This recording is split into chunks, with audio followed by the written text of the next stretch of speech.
Très bien, donc merci beaucoup à chacun de nous rejoindre pour ce webinaire sur la thématique de la responsabilité sociétale des entreprises et sur les taux-lookers. Je vais commencer peut-être juste par me présenter. Donc, je m'appelle Laurent Cortet. Je suis spécialiste en secteur privé au sein du groupe de la Banque mondiale depuis presque une quinzaine d'années, basé ici au Sénégal depuis 5 ans.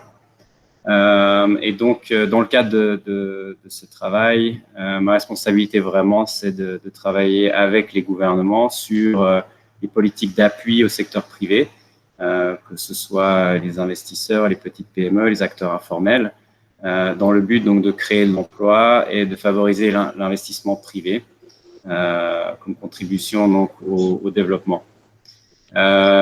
J'étais particulièrement intéressé à vous rejoindre pour modérer cette session, donc je remercie les organisateurs de cette invitation, parce que c'est vrai que par ailleurs, je suis suisse et j'ai grandi dans une famille dont le papa est spécialisé en horticulture et s'est lancé aussi dans la permaculture, etc. Et donc la thématique m'intéressait beaucoup, d'essayer de voir un petit peu dans cette discussion aujourd'hui comment je dirais, ce monde de l'écologie et adéquation, symbiose avec la nature peut rejoindre aussi le monde de l'entreprise et de voir un petit peu quelles sont les passerelles qu'on peut trouver entre les deux. Donc, je pense que c'est un petit peu ça l'objectif, je dirais, de la session. Session qui sera organisée un petit peu en 2 temps. Premièrement, on aura donc certains intervenants qui vont nous parler des taux-lookers, de l'initiative des taux-lookers, qu'est-ce que ça représente, comment elle se met en œuvre au Sénégal. Et on aura l'occasion à ce moment-là de recueillir aussi les points de vue de notre invité d'honneur, Monsieur Alioune Badara Diop, qu'on salue et qu'on remercie donc de sa présence. Et à la suite de cette première session, je pense qu'on aura l'occasion d'échanger un peu sur ce qui a été présenté. Et dans un deuxième temps, cette fois, la parole sera plutôt au monde de l'entreprise, avec là aussi divers intervenants qui ont participé ou qui s'intéressent à soutenir cette initiative, qui pourront partager leur point de vue en tant qu'entreprise, entrepreneur, vis-à-vis de cette initiative des taux-lookers. Donc, peut-être, avant de nous lancer dans le vif du sujet, quelques mots sur notre invité d'honneur, Monsieur donc Alioune Badara Diop, qui est actuellement secrétaire général adjoint du gouvernement. Nous sommes conscients que vous êtes très occupé ces temps. On apprécie vraiment que vous preniez du temps pour nous rejoindre. Peut-être quelques mots sur le profil de Monsieur Diop, qui est administrateur civil, diplômé de l'École nationale d'administration. Et Diop est à l'origine spécialiste de l'administration publique, de la décentralisation et du développement local, dans lequel il a tenu de nombreuses fonctions. Mais il a aussi une spécialisation dans tout ce qui est informatique et numérique, ayant œuvré en tant que secrétaire général de l'Agence d'informatique de l'État, l'ADIE, qui a permis la digitalisation de nombreuses procédures administratives. Donc, il connaît très bien ces 2 aspects du monde de l'État, mais également un intérêt fort pour cette initiative, les taux-lookers, qu'il suit depuis sa fonction actuelle de secrétaire général adjoint du gouvernement. Donc, Monsieur Diop, vous êtes le bienvenu. Merci de nous rejoindre pour cette session. Je voulais juste rapidement voir avec Karine, est-ce que on commencerait par quelques mots sur la présentation des taux-lookers et on recueillerait peut-être le feedback de M. Diop par la suite. Karine? Très bien, ça me va, ça convient à tout le monde. Écoutez, moi aussi, je vous souhaite la bienvenue à tous. Je vous remercie beaucoup d'être présent, Monsieur Diop, à nos côtés, pour nous éclairer aujourd'hui. Je crois que c'est ça qu'on attend. Nous éclairer et nous orienter de par votre fonction, mais aussi votre expérience, sur ce programme Tolooker et peut-être sur la nécessité ou non de l'associer au programme RSE. Je remercie également Monsieur Barry d'être là, parce que Monsieur Barry va se présenter tout à l'heure. C'est aussi un autre de nos invités d'honneur qui va nous permettre de comprendre en fait les enjeux de la RSE que nous ne maîtrisons peut-être pas tous. Voilà. Alors, très rapidement, parce que j'ai 5 minutes de parole et le but, c'est vraiment de vous donner la parole à vous tous qui êtes là, présents ce soir. Très rapidement, peut-être ce que je vais me permettre de faire, c'est rappeler ce qu'est le Tolooker. Et dans le contexte du Tolooker, le Tolooker, il est né il y a 1 mois et demi, 2 mois maximum. Donc, c'est important de le contextualiser par rapport au Covid. Moi, je suis donc directrice des éco-villages et des filières vertes à l'intérieur de l'Agence sénégalaise de la reforestation et de la Grande Muraille Verte, qui est une agence qui fête bientôt sa première année d'existence. Et dans le programme des éco-villages, il est évidemment toujours question, lorsqu'on parle de village écologique, d'autonomie et d'autosuffisance, que ce soit aussi bien sur un plan alimentaire que sur un plan énergétique, mais aussi autonomie par rapport à l'économie circulaire. Bref, je vais être un peu plus rapide sur le modèle éco-village, mais pour dire que l'autosuffisance alimentaire fait partie intégrante, en tout cas, de mes responsabilités à l'intérieur de la direction des éco-villages. Sauf que moi qui suis issue de l'écologie de la santé, il m'a paru très évident au moment du Covid qu'il fallait du coup déclencher un programme d'urgence. Et il fallait le faire envers et contre tout.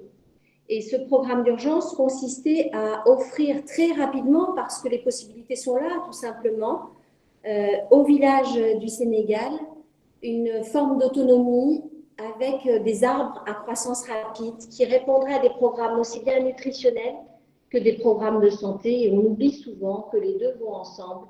De la même manière que lorsqu'on parle de santé, on est obligé d'intégrer toutes les dimensions environnementales, puisque la qualité de l'air, la qualité de l'eau, la qualité de nos aliments, la qualité de nos habitats aussi, parce que nous pouvons vivre dans des habitats régénérants pour la santé, la façon dont nous utilisons nos eaux usées, la façon dont nous traitons nos déchets, impacte directement notre plein potentiel santé. Et si on relie le potentiel santé à l'objectif de l'OMS notamment, on sait qu'on parle du meilleur état de bien-être possible et pas seulement de notre corps physique. Donc la santé va quand même au-delà de notre corps physique. Donc tout cela est complètement interrelié, interconnecté, et on ne peut pas aujourd'hui réduire l'écologie à l'environnement comme exclure la santé de l'environnement, etc., etc. L'avantage que nous avons, nous les écolos, si on peut parler d'avantage dans ce contexte dramatique, c'est que le Covid, tout le monde le comprend. À partir du Covid, tout le monde comprend, comme à chaque fois qu'il y a eu des catastrophes sanitaires, on va s'intéresser comme ça à l'écologie de près. Et on s'est dit qu'en fait, au Sénégal, effectivement, le besoin de survie immédiat, c'était de distribuer de l'alimentation, mais qu'on avait les moyens, à travers même des ressources médicinales, des plantes qui poussent même dans le désert et qui sont médicinales, et que nos traditions ont su sauvegarder en termes de connaissances, mais aussi dans une logique alimentaire, créer ce qu'on appelle des Food and Medicine Forests. Et ces Food and Medicine Forests, en fait, ce sont des surfaces qui sont relativement petites, puisqu'on travaille sur à peu près un demi-hectare, qui vont avoir à la fois la vertu de régénérer le tissu forestier, parce que nous sommes aussi malades, parce que le tissu forestier est malade, il n'existe plus, en fait, il est en train de disparaître. Et là, nous allons faire donc restaurer ce tissu forestier en plantant des arbres utiles, c'est-à-dire des fruitiers, mais aussi en créant une forme de permaculture avec une agriculture de subsistance qui va avoir la vocation dans ce Tolooker, justement, de ne pas être un projet parmi 1000 projets, mais de s'auto-régénérer par lui-même. Laurent, c'est sous votre contrôle le temps, parce que je suis intarissable sur ces sujets. Donc, en tout cas, il reste 1 minute. Combien? 1 minute. Bon. Alors donc voilà. Donc l'idée, c'est qu'en fait, celui qui va s'intéresser à parrainer un village et à soutenir un village, mais se soutenir lui-même à travers le village, il faut bien comprendre qu'on n'est pas en train de faire un don pour des personnes qui sont extérieures à nous, on est tous en train de s'auto-guérir entre nous. Et bien du coup, restaurer ce tissu forestier et installer ces arbres dans des contextes de permaculture que va nous expliquer Aline Ndiaye tout à l'heure, ça va nous permettre d'avoir des endroits qui s'auto-régénèrent par eux-mêmes et qui n'auront pas besoin de nous pour se régénérer plus tard. Donc c'est une fois pour toutes. Voilà notre vrai défi Toluker. On l'a appelé Toluker pour le réveil des traditions. Toluker, c'est une expression wolof qui veut dire la cour qui existe depuis toujours, hein, la cour derrière la maison, mais ça aussi c'est en train de disparaître. Mais c'était plus le nom d'un programme parce que lorsque nous allons dans les villages et qu'on parle de Toker ou de Toluker, tout le monde a quelque chose à dire là-dessus et on nous raconte comment ça se passait dans le temps ou comment ça se passe encore. Voilà pour le contexte Toluker. À ce jour, pour vous donner des données un peu plus factuelles, parce que j'ai des entrepreneurs aujourd'hui, donc je suis un peu concrète, nous sommes donc dans un principe d'autosuffisance durable, vous avez compris. Nous avons en 1 mois et demi de temps réuni 40 villages. Alors je dis réunis parce que ce sont des villages qui se sont portés volontaires, ça veut dire qu'ils ont fait l'effort de suivre nos webinaires, l'effort de prendre des photos, l'effort de clôturer leur terrain, l'effort de vérifier où est-ce qu'il y avait de l'eau, ça n'est pas rien, c'est même énorme, parce que tout ça, ça a dû se faire à distance, nous n'avions même pas de permis de circuler les 3/4 du temps. Nous avons donc 40 villages qui nous ont rejoints en 1 mois et demi de temps, et puis nous avons aussi 2 grosses organisations qui ont à eux seuls, parce qu'ils œuvrent avec nous depuis longtemps, bien avant l'existence de l'agence, qui nous ont rejoints, c'est Corps Africa et c'est également la Fondation Cœur Vert. J'espère qu'ils ont pu nous rejoindre, ils avaient des problèmes de connexion. Il faut savoir qu'ils mettent à disposition des volontaires, mais pas des volontaires au sens classique du terme, des volontaires qui vont s'impliquer, qui vont mettre les 2 pieds, les 2 mains dedans, soit leur matière grise à travers les écrans, soit vraiment présents sur le terrain. Ça va être des coordinateurs qui vont être sur place et qui vont être formés. Et ce nombre de volontaires peut être multiplié par 3, 4, 5 si j'intégrais les scouts, mais là c'est plus une question de gestion et d'autres organisations aussi. Je vais prendre encore un peu plus de temps juste pour vous dire que nous avons aussi reçu des parrainages privés, dont Fabri Metal qui va être là ce soir pour raconter son expérience autour du parrainage Toluker, que le but de Toluker, c'est évidemment de couvrir tout le pays et que ça, on peut vraiment tous le faire ensemble de façon très, très simple et facile. Vous dire également qu'un organisme de financement de formation nous a rejoint, c'est 3FPT, et finance 3 projets pilotes qui vont démarrer à Fatick, à Dakar et puis à Kédougou. Et ces 3 projets pilotes nous permettent de presque professionnaliser le métier autour de l'agroforesterie. En tout cas, nous allons le voir après le rapport d'évaluation. Et ça démarre après-demain. Et la grande nouveauté, c'est que dans ce contexte de 1 mois et demi, avec tout ce que nous avons su capitaliser en relevant nos manches, eh bien, Aline Ndiaye nous a rejoints. Aline Ndiaye, c'est un monsieur du Sénégal qui a vécu au Brésil et qui a fait l'expérience des Toluker. Et il a construit 12 000 modèles qui, en plus, ont un impact économique très important et dont il va nous parler tout à l'heure. Merci. Merci beaucoup. Merci beaucoup, Karine. Donc, effectivement, le décor est planté. Je pense qu'on comprend bien l'ambition de ce programme et qu'est-ce que représentent les Toluker. Et aussi le fait que ça a démarré, je dirais, très rapidement avec un engouement important. Donc, je serais très intéressé maintenant de nous tourner vers Monsieur Diop, secrétaire général adjoint du gouvernement, qui suit aussi le travail de l'Agence sénégalaise de reforestation et de Grande Muraille Verte au quotidien. Donc, un petit peu pour susciter, Monsieur Diop, votre réaction, mais aussi vos conseils, vos orientations par rapport à ce programme qui se met en place, un petit peu d'où vous êtes, votre positionnement au cœur du gouvernement. Comment est-ce que vous voyez les choses se mettre en place? Quels conseils vous pourriez donner à cette initiative? Mais je vous remercie. Je voudrais d'abord remercier et saluer toutes les personnes qui participent à cette vidéo et me réjouir de pouvoir avoir cette opportunité de m'adresser à vous Je suis très honoré également de vous avoir en face et de remercier Mme Karine qui a bien voulu m'associer à cette initiative. Et l'initiative qu'elle porte, elle est portée d'abord par l'agence de la Grande Muraille Verte et la reforestation, qui est une agence nouvellement créée par son Excellence, Monsieur le Président de la République, dans une dynamique de relance de l'activité, disons, de la Grande Muraille, mais de la reforestation de façon globale. Elle ne sert pas surtout à planter des arbres, mais c'est dans une approche holistique que l'on voudrait maintenant prendre en charge les questions liées à l'environnement.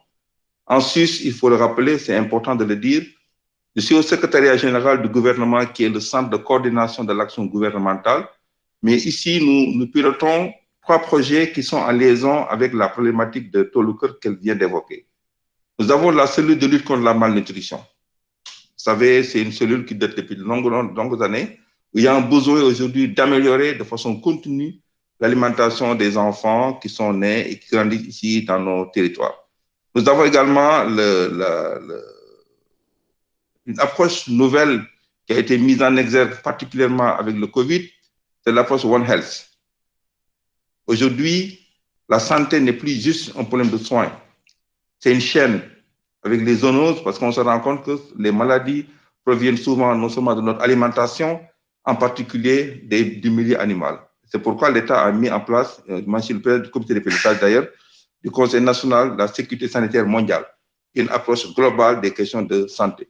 Nous avons également une nouvelle structure qui est chez nous, qui est le secrétaire exécutif de la sécurité alimentaire. Donc, le Toluker, en fait, a une mission de base. Cette mission de base, c'est de pouvoir permettre à la famille d'accéder à des produits alimentaires cultivés avec une méthode bio, mais à 2 pas de la maison. Du point de vue économique, ça a une rentabilité. Mais du point de vue social également, ça a un rôle important. Mais aussi du point de vue de la sécurité alimentaire, mais du bien-être des habitants, cela a un impact extrêmement important. C'est pourquoi nous pensons qu'il faudrait soutenir cette belle initiative, l'accompagner davantage en faisant en sorte qu'avec les collectivités territoriales, que des liens soient noués. Parce que c'est des portes d'entrée pour les activités de cette nature et qu'elles puissent accompagner cette initiative. Nous avons 567 collectivités locales au Sénégal. Si nous avons, ne serait-ce que sur chaque collectivité locale, 1, 2, 5 Toluker, nous aurons réussi à étendre sur l'ensemble du territoire cette belle initiative. Et pour nous, cette initiative elle ne doit pas être juste portée par l'État. Elle doit être le fruit d'un effort commun.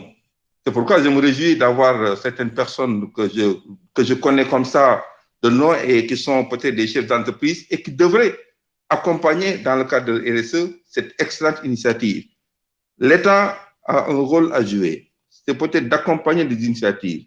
Mais les ressources générées par l'activité économique au niveau du territoire national pourraient être reversées, aider à mener de belles initiatives d'accompagnement, de démarches allant dans le sens d'améliorer le vécu des populations. Donc, quand nous soutenons cette belle initiative, nous l'accompagnerons et les structures qui travaillent avec nous dans ce cadre-là, nous sommes disposés à les mettre en contribution afin que toutes les facilités nécessaires à la mise en œuvre de ce projet le soient, mais soyez assurés que le gouvernement est disposé à accompagner cette initiative, surtout que nous voulons lancer également un appel aux grandes entreprises de ce pays pour qu'elles viennent apporter leur petite contribution et ne pas hésiter à le faire. Parce que c'est en accompagnant de telles initiatives que nous pourrons non seulement fixer nos populations au niveau de leur terroir, c'est important. Nous savons tous aujourd'hui que les problèmes économiques que nous avons font que les populations se déplacent des régions intérieures pour venir s'installer à Dakar. Toluker peut être une solution en termes de santé, en termes d'économie, en termes de bien-être pour les populations. Donc, fixer les populations dans le terroir leur permet de gagner leur vie de façon décente est une volonté, un engagement de l'État du Sénégal, mais l'État seul ne peut pas le faire et a besoin d'avoir des initiatives, mais des accompagnateurs de ces initiatives.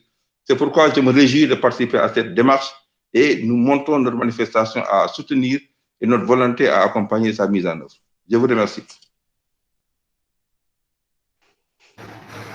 Merci beaucoup, Monsieur Diop. Donc, on a bien noté l'importance de s'appuyer sur les collectivités locales et l'importance aussi que l'État ne soit pas le seul à contribuer donc, à cette initiative mais d'avoir un engagement actif des entreprises. Donc, c'est peut-être le moment de faire le lien avec Philippe Barry, qui est spécialiste en responsabilité sociétale d'entreprise, qui pourrait nous parler un petit peu donc, de ce qu'est la RSE, qu'est-ce que ça représente, et pourquoi on peut impliquer les entreprises au travers de la RSE dans un programme comme les Tolucœurs. Merci Laurent, et merci également à la Grande Muraille Verte de m'avoir invité. Donc c'est toujours une excellente opportunité pour moi d'échanger sur ce concept de la RSE. Et toujours important de rappeler en fait pourquoi en fait on fait de la RSE au niveau des entreprises, d'autant que il y a des dirigeants d'entreprise qui sont dans ce panel-là. Je pense que moi je vois trois raisons importantes. La première, c'est que on est en crise écologique. Je crois que Karine l'a bien rappelé. Une crise écologique qui n'a pas son pareil, même avec la crise du Covid.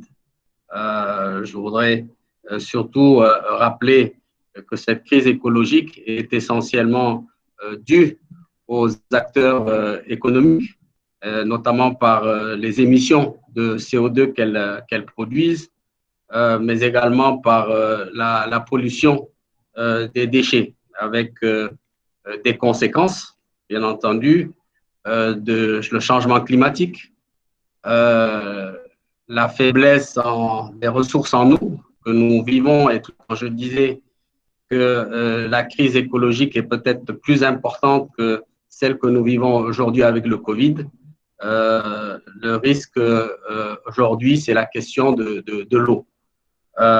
Également, les conséquences sur la biodiversité, et bien entendu, Karine en a parlé, les conséquences sur la santé des populations.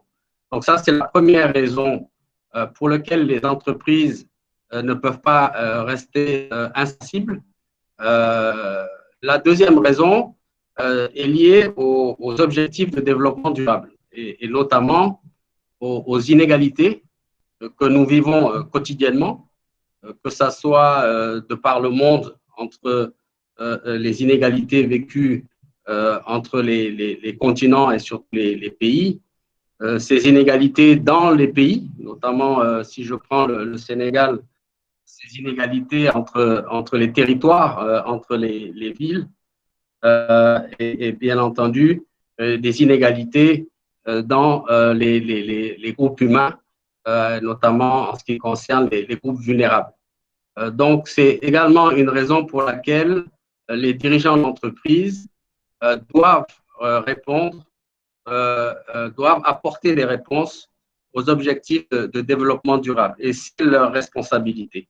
Enfin, la troisième raison, c'est bien entendu au niveau des acteurs économiques d'améliorer leur performance. Et j'insiste là-dessus parce que sans une amélioration des performances et de la gouvernance des entreprises, il ne peut pas y avoir de responsabilité d'entreprise performante, il ne peut pas y avoir d'habilité. Et donc, voilà les trois raisons pour lesquelles il faut agir aujourd'hui. Et quand je dis agir, je crois que M. Alioune Diop en a parlé, effectivement, il y a l'État qui doit apporter une régulation plus forte, et j'insiste là-dessus, qui concerne la RSE, puisque nous sommes passés d'une démarche volontaire depuis maintenant presque 10 ans. Il faut de plus comment les Sénégalais doivent réguler cette responsabilité sociétale, mais également nous attendons l'action des entreprises, mais peut-être qu'on reviendra là-dessus, sous une méthodologie. La RSE appelle une méthodologie. On ne fait pas de la RSE n'importe comment, et on entend très souvent parler de RSE aujourd'hui au niveau des acteurs économiques, mais est-ce réellement dans la durabilité? Donc, je pense que peut-être que dans le débat, on pourra revenir sur cette question-là. Et voilà un peu l'introduction que je voulais apporter. Nous avons une responsabilité collective, aussi bien les entreprises grandes, mais également petites entreprises, parce qu'on est en train et on veut démontrer que les PME, les très petites entreprises peuvent également faire répondre à des objectifs de développement durable. La société civile, donc les ONG, mais également le public à travers ses agences et les ministères doivent également apporter leur contribution à cette responsabilité sociétale d'entreprise et d'organisation. Merci, Monsieur Barry.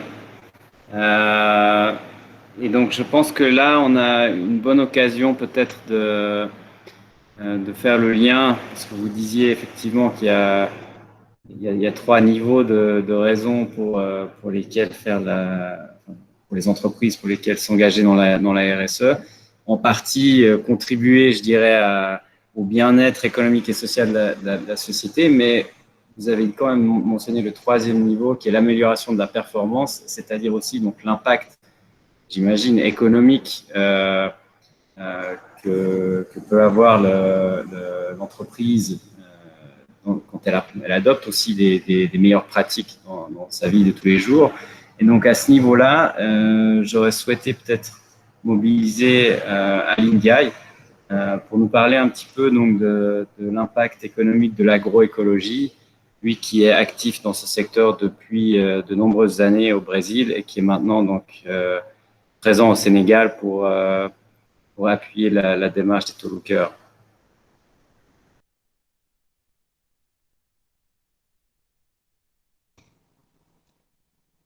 Bonjour à tous. Bonjour, M. Ndiaye. Voilà, merci. Je suis content d'être ici.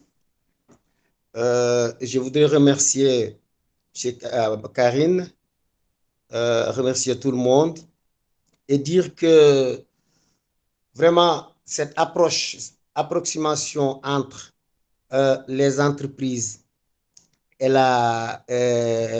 les entreprises et les populations, surtout autour des entreprises, d'avoir une responsabilité sociale d'une forme organisée est une chose qu'on a vécue très bien au Brésil et qui a vraiment fonctionné. Donc, je pense que, par exemple, je vais vous donner seulement un exemple. Après, je reviens très rapidement sur le Taux Cœur. On avait un problème de faire la transition de groupes d'agriculteurs qui habitaient dans la zone rurale de Rio de Janeiro et qui voulaient faire de l'agriculture biologique, mais qui avaient des difficultés pour faire la transition. Alors, on a réuni ces agriculteurs-là et on a réuni aussi des chefs de cuisine et des restaurants qui se trouvent dans l'État de Rio et on leur a demandé, mais qu'est-ce qu'on peut faire pour vous joindre? Les chefs de restaurants ont dit qu'ils étaient intéressés à des produits de qualité et qui ont une certaine traçabilité. Alors, ils se sont dit qu'ils sont prêts pour financer la transition de ces noyaux d'agriculteurs-là. Alors, dans ce sens-là, on a pu transformer très rapidement 200 agriculteurs autour de l'État de Rio qui fournissaient leurs produits à ces chefs de restaurants-là.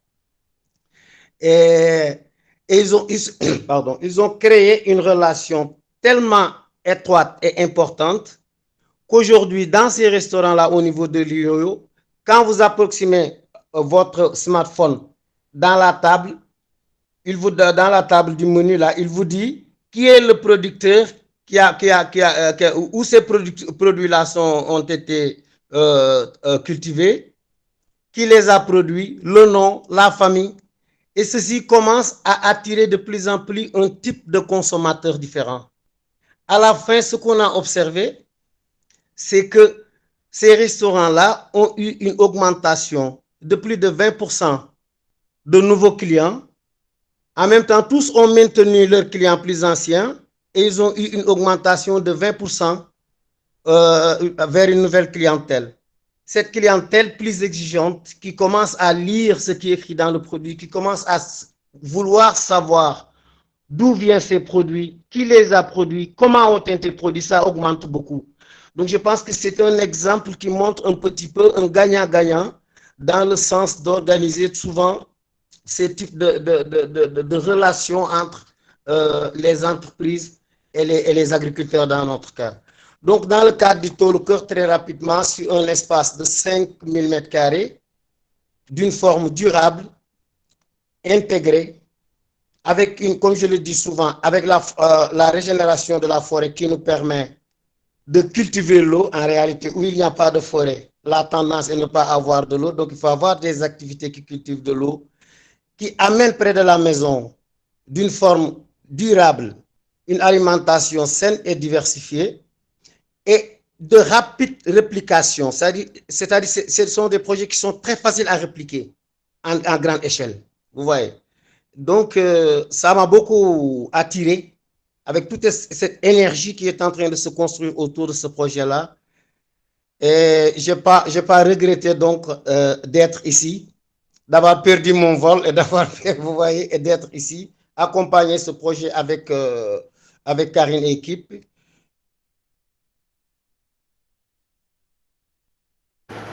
Et je suis sûr que c'est un excellent chemin pour qu'on puisse garantir très rapidement une autosuffisance alimentaire chez ces familles qui ont été impactées d'une certaine forme par le Covid.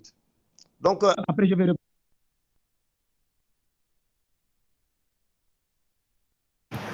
Monsieur Ndiaye, on vous a un peu perdu. Est-ce que vous pourriez peut-être répéter la fin de ce que vous disiez?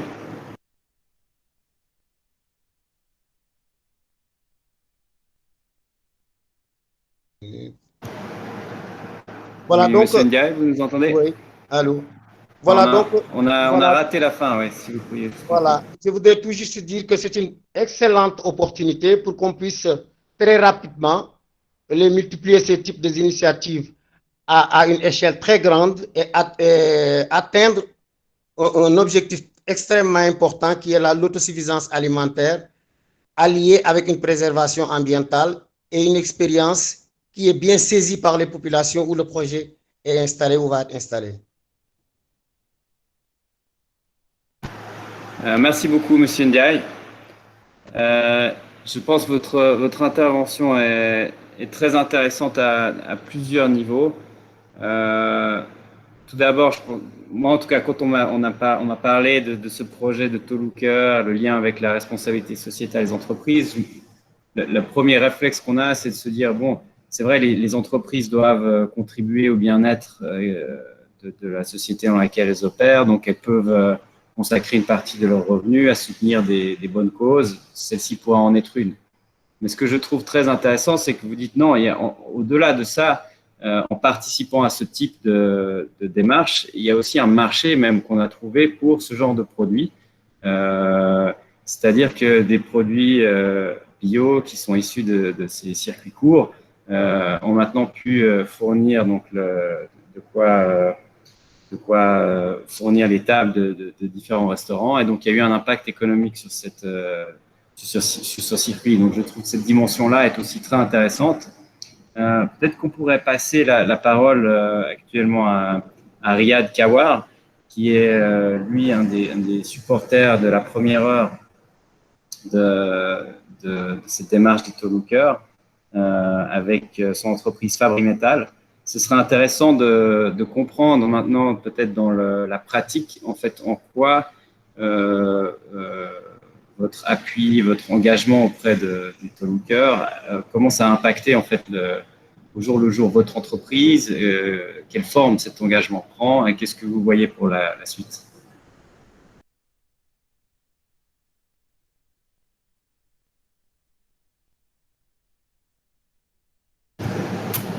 Monsieur Kawar, vous êtes avec nous?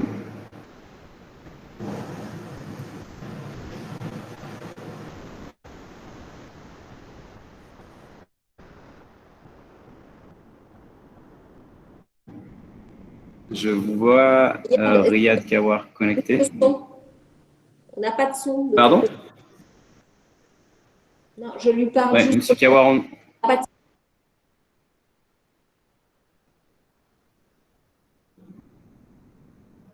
je pense que vous êtes toujours en mute. On vous voit, mais on ne vous entend pas. Il faut peut-être cliquer le petit micro en rouge là.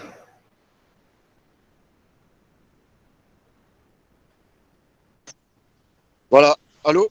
Là, c'est bon. Oui, on vous entend là. Super. Alors, bonjour à tous. Je suis content de participer à ce panel aujourd'hui et je salue toutes les personnes qui ont pris la parole.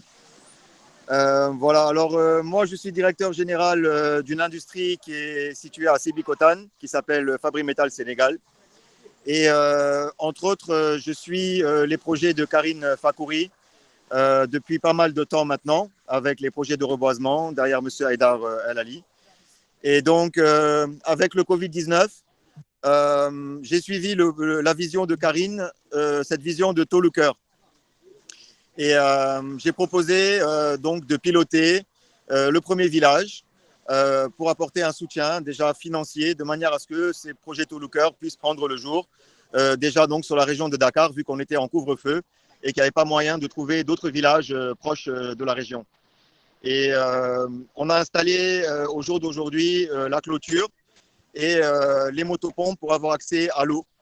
Et on a la chance dans ce village qui est un barrage qui permettent justement l'accès à l'eau toute l'année.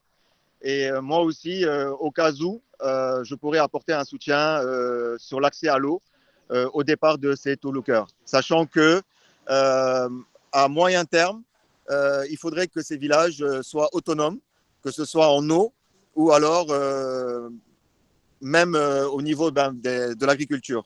Voilà, donc moi j'accompagne ce village-là, ça fait maintenant 1 mois et demi, derrière Karine Fakouri, dans le programme Tôt le cœur. Et ce village s'appelle le Belvédère, c'est un village Peul qui est situé à une 40aine de kilomètres de Dakar, dans la région même.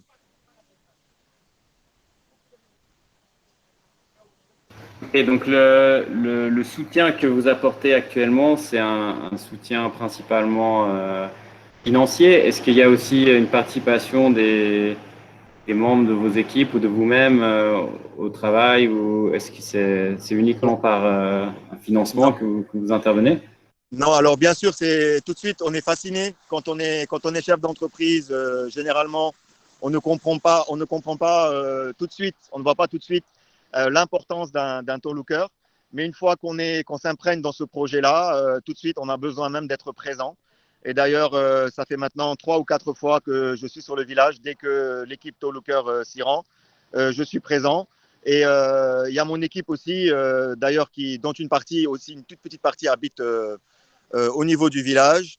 Et sinon, mon équipe environnementale, donc QHSE, qui s'imprègne de ces projets-là et qui vont faire le suivi tôt le cœur à long terme, bien sûr. Parce qu'on va du principe que c'est une RSE et donc c'est une responsabilité sociétale environnementale.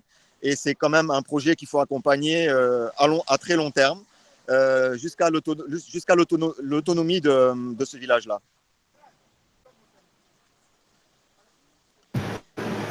Merci beaucoup, Monsieur Kawar.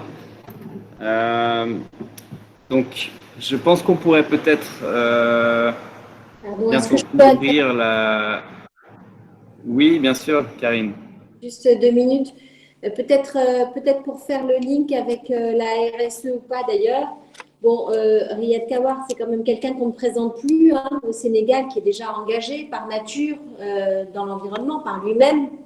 Et ce sont donc des actions en fait convergentes aujourd'hui. J'en profite juste pour dire que dans le cadre de l'Agence sénégalaise de la reforestation, nous avons également créé une sentinelle dont il fait partie, dont il a presque le lead d'ailleurs, et qui consiste en fait à repérer toutes les personnes qui veulent s'investir, donc industriels ou pas, entreprises privées, entreprises publiques, particuliers, enfants, scolarité, et qui en fait souhaitent mettre la main à la pâte parce qu'ils considèrent qu'ils sont sur une terre qui les concerne au-delà des frontières de leur jardin ou de leur balcon. Et qui ont conscience en fait que ça va directement les conduire à avoir une alimentation, une santé, une qualité d'air différente. Donc Riyad rassemble beaucoup et j'avais envie particulièrement aujourd'hui de mettre en exergue Fabri Metal parce que Tôt le cœur s'inscrit dans un projet qui, à mon avis, n'est pas valorisé assez sur le plan de la RSE. Donc, Philippe Barry, peut-être vous pourrez vous rapprocher de Riyad et inversement. Là, c'est un link que je fais entre vous en privé parce qu'il y a toute une dynamique, en fait, de transition écologique dans sa propre entreprise industrielle. Et il faut aussi qu'à travers des programmes Tolooker ou autres, parce que nous en avons quand même beaucoup dans notre agence, tout le monde se sente impliqué. Voilà, merci. Merci. Merci Karine. Donc, nous avons encore plusieurs intervenants, mais je voulais quand même voir avec les participants s'il y a déjà quelques réactions, commentaires ou questions à ce stade. Avant de passer un petit peu à la suite, nous avons encore 3 intervenants, donc je ne vous oublie pas, hein, mais j'aimerais bien prendre le pouls quand même des participants qui sont avec nous. Est-ce que vous avez des réactions par rapport à ce qui a été présenté? Je pense qu'une option serait de notifier dans le chat. Comme ça, je verrai à qui donner la parole. Ou alors, vous notifiez avec votre micro. Allô? J'entends. Oui. Bonjour. Bonjour. Monsieur Sambou, c'est ça? Si vous pourriez peut-être rapidement vous présenter et poser votre question, s'il vous plaît. Voilà, merci beaucoup. Moi, je m'appelle Gérard Sambou. Je suis membre fondateur d'une structure qui s'appelle le Centre sportif Faïda.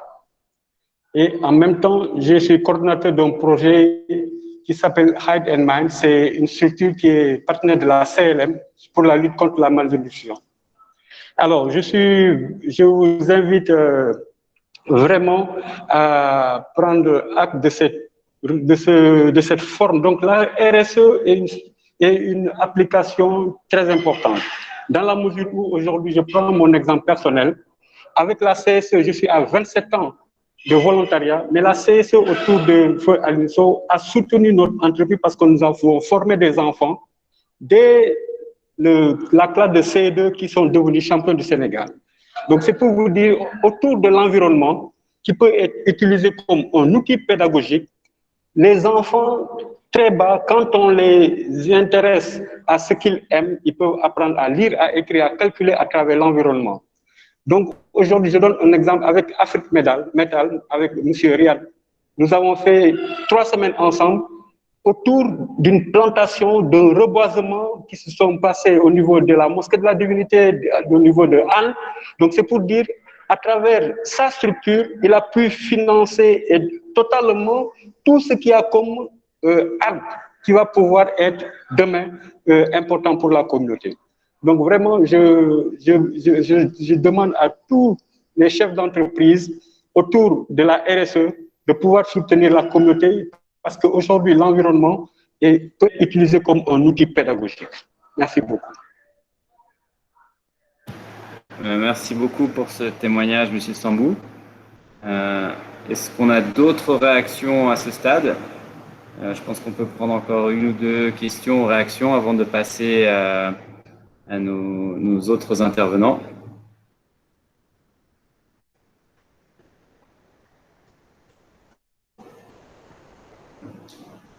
Alors, si ce n'est pas le cas, n'hésitez pas à prendre note de vos questions, réactions, et on aura le temps d'échanger par la suite. Oui, Monsieur Diop? Est-ce que je pourrais quitter la conférence? Il y a des impératifs professionnels. Bien entendu. Merci beaucoup. Nous n'allons pas vous retenir. Si vous avez quelques mots de fin que vous souhaitiez partager avec nous, le micro est à vous. Sinon, on va vous laisser évidemment retourner aux tâches de l'État.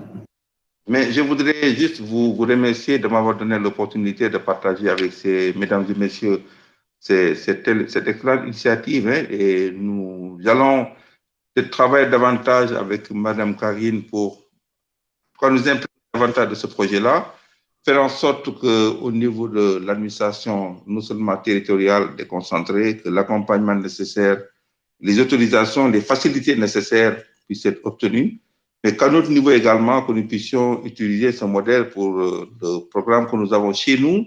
Je l'ai dit, c'est la cellule de lutte contre la malnutrition que nous gérons, que j'ai d'ailleurs mis avec Mme Karine qui travaille avec eux. Il y a le Conseil national de la sécurité alimentaire qui est un organe important, un instrument de veille sur la sécurité alimentaire, mais intégrer cette dimension qui voudrait que les questions de santé ne soient plus juste des questions à caractère médical, mais des questions beaucoup plus englobantes. Et j'ai bien retenu l'idée de de M. Barry sur la régulation de la RSE. C'est vrai que les entreprises font beaucoup d'efforts, mais si des initiatives comme ça permettent de capter les efforts des entreprises en termes de RSE, je pense que tout le monde pourrait gagner. Et nous avons des territoires où il y a un déséquilibre constaté, où nous avons besoin réellement de développer une équité sociale, mais une équité économique. Et cela, c'est du ressort non seulement de l'État, mais des entreprises qui s'engagent dans cette belle initiative. Vraiment, bravo à eux. Et l'État ne manquera pas, en tout cas, d'apporter son soutien à ce que cette initiative ne soit plus seulement un taux cœur, mais puisse même également être un taux école. Pourquoi pas? Merci beaucoup, M. Diop. Merci. Le taux d'école est déjà en cours, M. Diop. C'est que D'accord. l'on a la parole, c'est pour ça. D'accord. Merci beaucoup. Merci beaucoup. Merci. Merci, au revoir. Merci. Vos orientations et votre participation. Merci, merci. Donc, nous avons aussi, merci beaucoup, Riyad Kawar qui nous dit qu'il faut oser regarder la vie en vert, cette couleur qui fait partie du drapeau national. Évidemment, c'est au cœur de la discussion aujourd'hui. Et je voulais donner la parole rapidement à Kevin Reyes qui a une intervention à faire, suite à quoi on passera à nos prochains intervenants. Bonjour Kevin, à tous, donc je me présente rapidement. Est-ce que vous m'entendez? Oui, on vous entend, oui. Ok, donc je me présente rapidement. Je suis le président de l'association Biophilia, dont Karine Fakouré est la fondatrice. Et je fais partie de la sentinelle de l'ACERGEM qui vise à soutenir l'Agence de la reforestation dans toutes ses actions, hein, plus ou moins, sur l'ensemble du territoire. Et je voulais rebondir sur l'intervention de M. Riyad Kawar qui parraine un village. Et aujourd'hui, dans le cadre de l'opération Toluker, on met aussi à disposition et on propose aussi aux entreprises de vraiment mettre à disposition des employés qui pourront être formés au principe du Toluker et aux techniques du Toluker pour pouvoir soutenir le Toluker qui est en train d'être parrainé par ces dernières et vraiment les impliquer de manière directe dans la mise en place de ce Toluker, de sorte à ce que vraiment l'entreprise puisse suivre tout ce qui est fait dans ces villages-là. Et M. Riyad Kawar en question, qui soutient la CRGEM avec une pépinière qui met à disposition des arbres, a aussi mis 2 employés à disposition des formations Toluker pour le suivi du village de Belvédère et pourquoi pas des villages environnants qui seront faits par la suite. Voilà, donc pour les entreprises qui nous regardent et les entrepreneurs qui nous regardent, sachez que vous pouvez mettre à disposition du personnel qui pourrait être formé pour suivre les Toluker qui seront possiblement parrainés dans le futur. Voilà. Merci. Merci beaucoup, Kevin, pour cette intervention. Et ça me donne une bonne passerelle pour donner la parole donc, à Eric Gay, qui pourra se présenter un petit peu pour nous dire, je dirais, du point de vue de l'entreprise, parce qu'on a entendu maintenant un petit peu différentes manières de s'engager, que ce soit financièrement ou avec la mise à disposition d'employés, ou peut-être en modifiant certaines approches au sein de l'entreprise, sur comment les entreprises pourraient intégrer une approche comme les Toluker dans leur RSE. Alors, Monsieur Gay, de votre point de vue, un peu quelles seraient les craintes, les contraintes des entrepreneurs pour intégrer ce type d'approche dans leur RSE? Qu'est-ce que vous avez à nous dire? Alors, tout d'abord, vous m'entendez? Très bien, oui. Si vous pouvez juste vous présenter également avant de commencer. Excellent. Bon, je pense que je ne vais pas me présenter à Monsieur Barry, qui doit me connaître depuis quelque temps. Donc, je suis Eric Gay, je travaille au sein de la compagnie Air Sénégal en tant que directeur réseau et expérience client. Donc, très investi dans l'aviation depuis maintenant une trentaine d'années et très souvent confronté aux problèmes d'écologie et d'association entre l'industrie et l'écologie. Sachant qu'on est peut-être l'un des plus grands pollueurs de l'air avec nos avions qui ont tendance aujourd'hui à s'améliorer à ce niveau-là.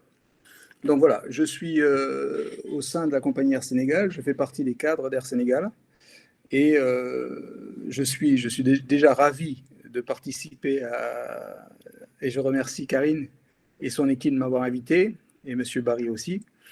Et pour nous, je vais vous dire sincèrement, nous sommes une industrie, nous sommes quelque peu capitalistiques puisqu'on a des objectifs financiers à atteindre. Et donc, on ira beaucoup plus sur du concret et on s'arrêtera moins, je dirais, aux arbres à planter à gauche, à droite. On partira plus sur du béton. Donc, c'est pour ça qu'aujourd'hui, c'est très, très intéressant. Et pour une compagnie, on est tout jeune, hein, la compagnie Air Sénégal est toute jeune parce qu'elle a maintenant 2 ans. Donc, ça veut dire qu'on a des chantiers sur lesquels, d'un point de vue social et écologique, vers lesquels on aimerait s'appuyer, mais s'appuyer sur des projets concrets, des projets d'avenir, des projets pérennes. Donc, ça veut dire qu'aujourd'hui, le RSE est une plateforme qui nous sied à merveille et qu'il faille, je dirais, développer. Donc, tout à l'heure, vous parliez de crainte et de contrainte. Ben, la crainte, je vais vous dire, en général, la crainte, c'est de perdre son temps.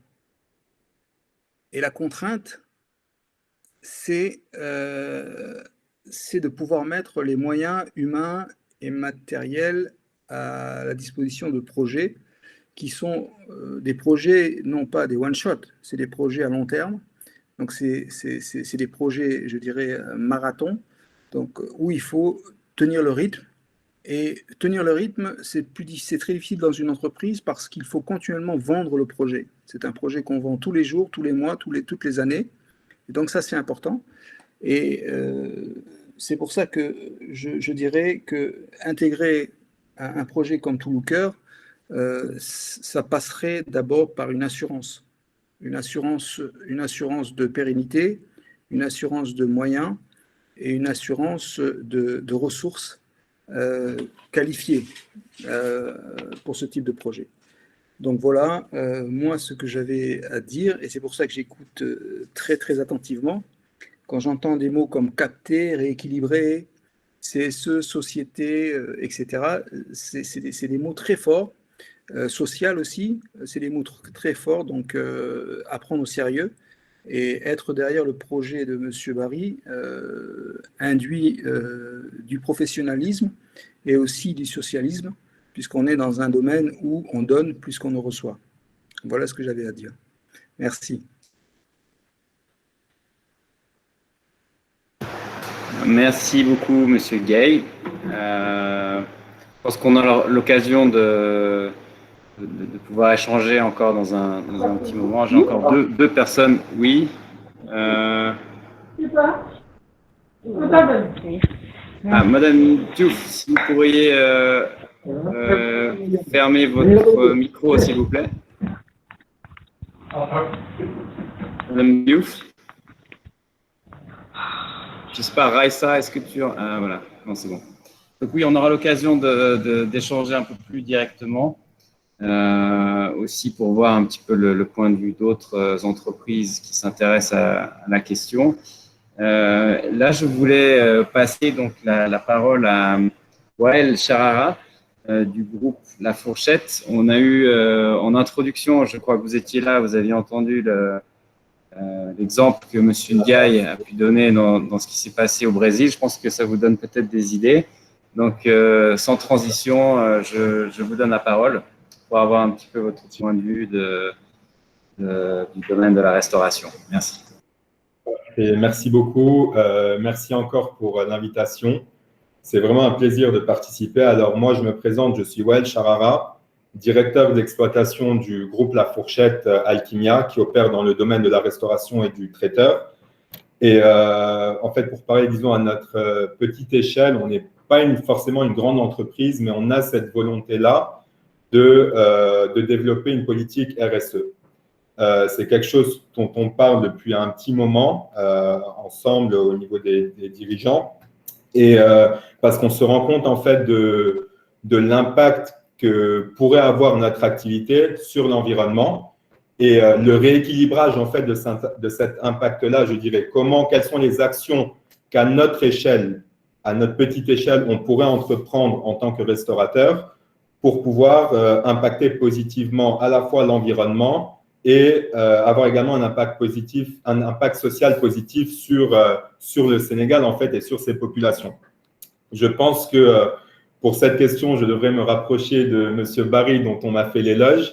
Parce que voilà, on a vraiment cette volonté-là. On sait qu'on doit avoir un impact sur l'environnement. La seule crainte, en fait, qu'aujourd'hui, pas forcément que les restaurants, mais les petites entreprises pourraient avoir, c'est à quel coût. Parce que effectivement, surtout dans une période de crise comme celle du Covid, les priorités, malheureusement, ne sont peut-être pas pour tous tournées vers là, mais on sait l'importance que ça a et on sait que demain, travailler sur ce volet-là peut avoir des impacts hyper positifs et également, comme M. Ndiaye l'a dit, des impacts positifs sur le business. Là, je parle d'un point de vue vraiment business, pas d'un point de vue impact environnemental. Ça, on a cette volonté-là, sinon je ne serais pas présent aujourd'hui sur cette conversation. Dans le même temps où on a commencé à poser les prémices d'une politique RSE, on a rencontré Karine, qui nous a parlé du projet Tolooker, qu'on a accueilli avec beaucoup de fascination parce que c'est quelque chose qui est très intéressant. Kevin m'en a parlé également, on se connaît personnellement, m'a fait un peu tout le topo du projet et c'est vraiment quelque chose qui pourrait avoir un impact positif sur le secteur de la restauration. Dans quel sens? Dans le sens où aujourd'hui, on travaille déjà avec des fournisseurs locaux. Le seul problème qu'on a, c'est que c'est une économie, on va dire, qui est un peu… tous les fournisseurs de marché, ce n'est pas des fournisseurs qui sont formalisés, on va dire. C'est ce que nous, on appelle le côté informel. On a un problème de traçabilité des produits et en même temps, on a envie d'aller vers une mise en place d'une politique QHSE bien déterminée où la traçabilité des produits est hyper importante pour nous. Donc, je pense que grâce au Tolooker, pouvoir suivre ces produits-là et comme M. Ndiaye l'a dit, intervention hyper intéressante, pouvoir être transparent avec nos clients sur l'origine de nos produits. Et aujourd'hui, malheureusement, on n'est pas en mesure de le faire. Je ne pense pas qu'il y ait de nombreux acteurs du secteur qui sont en mesure de le faire. Notre volonté y est. Et pour moi, dans un sens, le Tolooker vient répondre à ce problème-là. Le deuxième souci qu'on a, c'est qu'on a cette volonté de consommer local. Mais en termes de variété, on est assez limité dans les marchés. Voilà, vous connaissez les légumes qu'on trouve.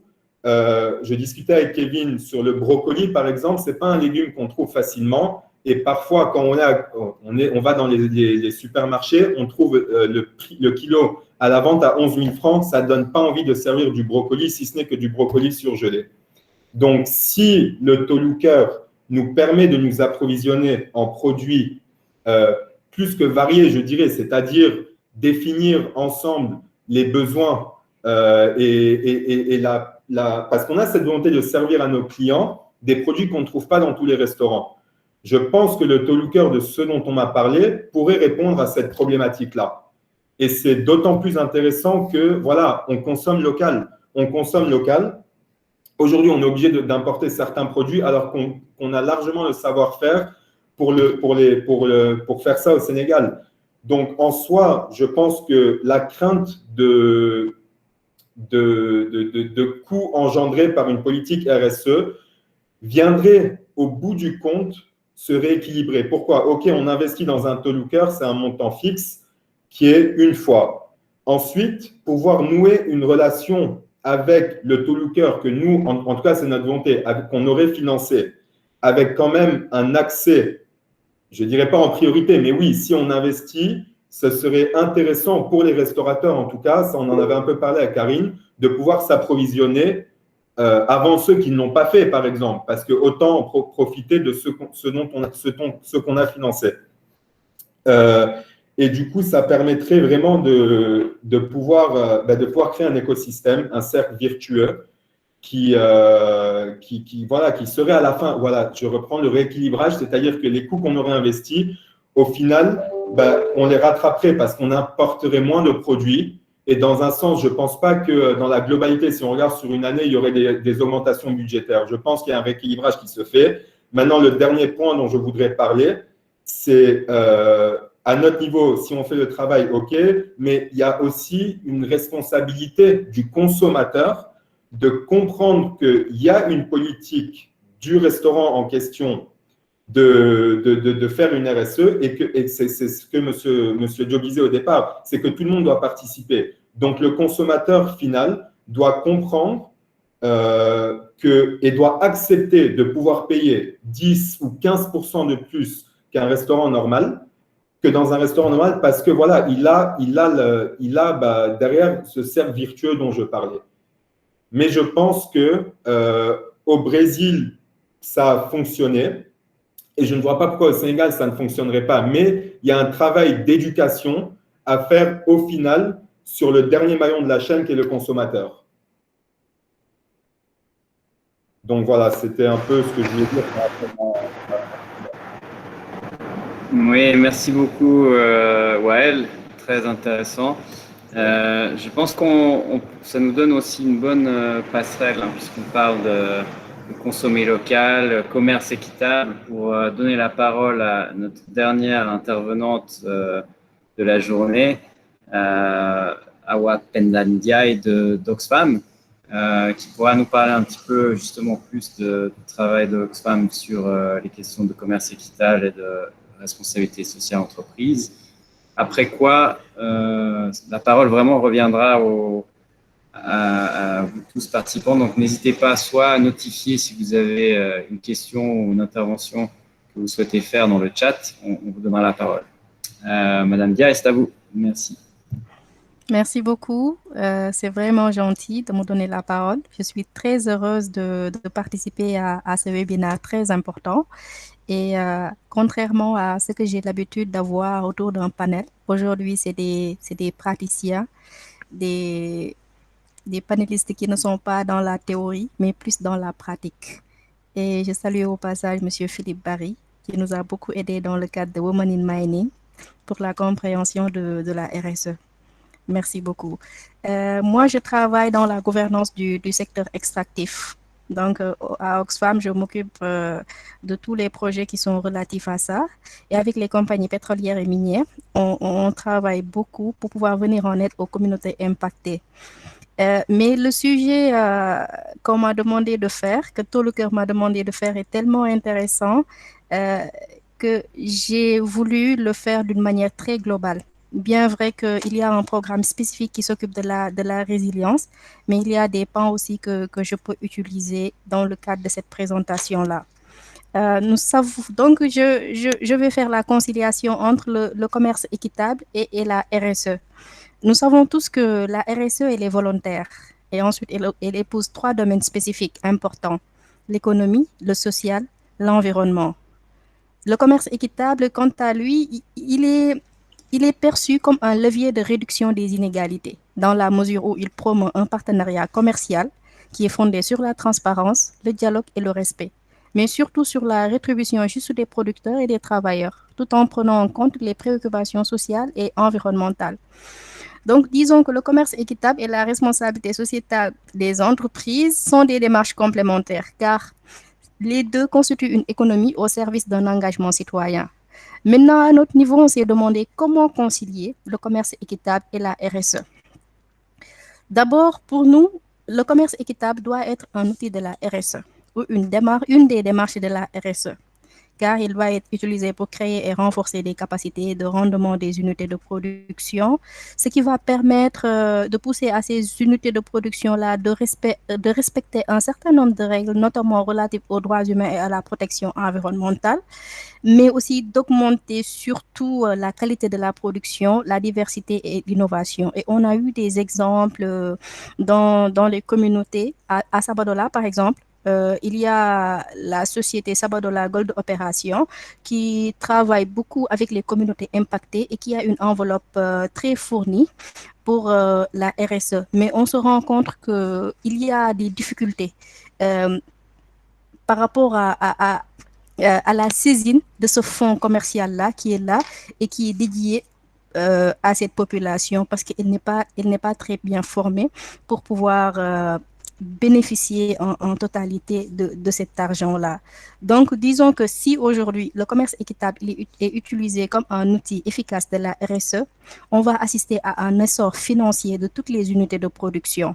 Les unités de production qui sont concernées aussi bien par les zones impactées par l'exploitation des ressources extractives que les autres zones.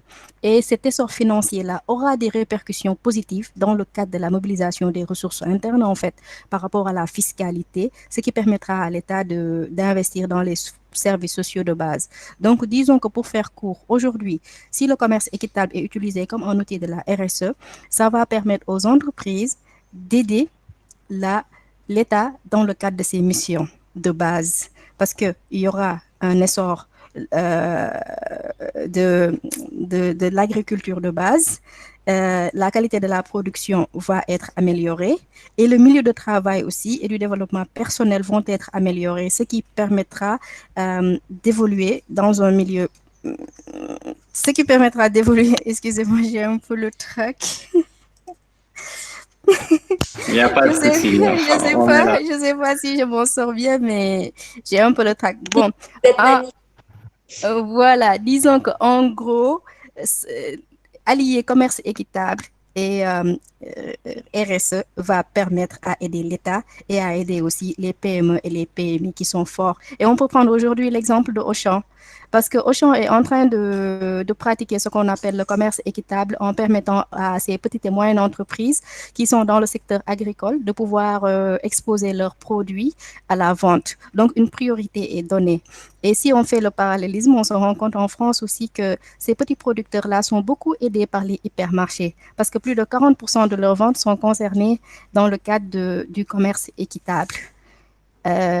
Donc, ça va permettre une consommation des produits locaux et ce qui va aboutir aussi à ce qu'on appelle, comment on appelle ça encore, à un délaissement des produits qui sont importés au profit des produits qui sont produits à l'interne. Mais toutefois, il ne faudrait pas trop pousser le commerce équitable parce que ça peut aboutir à un délaissement de la culture vivrière. Et on se rend compte au Sénégal que c'est le cas. Et quand il y a délaissement de la culture vivrière, ça veut dire qu'aujourd'hui, les communautés ne pourront plus en profiter. Donc, je vais juste accélérer et partir vers les recommandations qui sont au nombre de 4. Nous, à Oxfam, on a 4 recommandations phares. C'est de mieux organiser les unités de production afin qu'elles bénéficient au maximum des avantages du commerce équitable et aussi sensibiliser les entreprises sur l'importance de concilier les deux outils, commerce équitable et RSE. Il y a aussi une recommandation phare qui a été dictée tout à l'heure par le secrétaire d'État et par M. Philippe Barry, c'est-à-dire de réguler la RSE. Mais on y rajoute aussi le commerce équitable, comme ce qu'il y a eu dans le cadre du contenu local pour l'exploitation des hydrocarbures. Les entreprises aussi doivent accompagner les initiatives de développement durable et appuyer ainsi l'État dans sa mission première. Et les organisations de la société civile ne doivent pas être en reste parce que ces organisations-là doivent jouer un rôle d'alerte afin d'assurer une application effective et transparente des deux outils. Voilà. Merci beaucoup, Mme Ndiaye. Bien vrai que c'est avec beaucoup de difficultés, mais bon, voilà un tout petit peu la présentation. Je m'excuse, c'est juste que j'étais tellement prise que voilà. Merci quand même.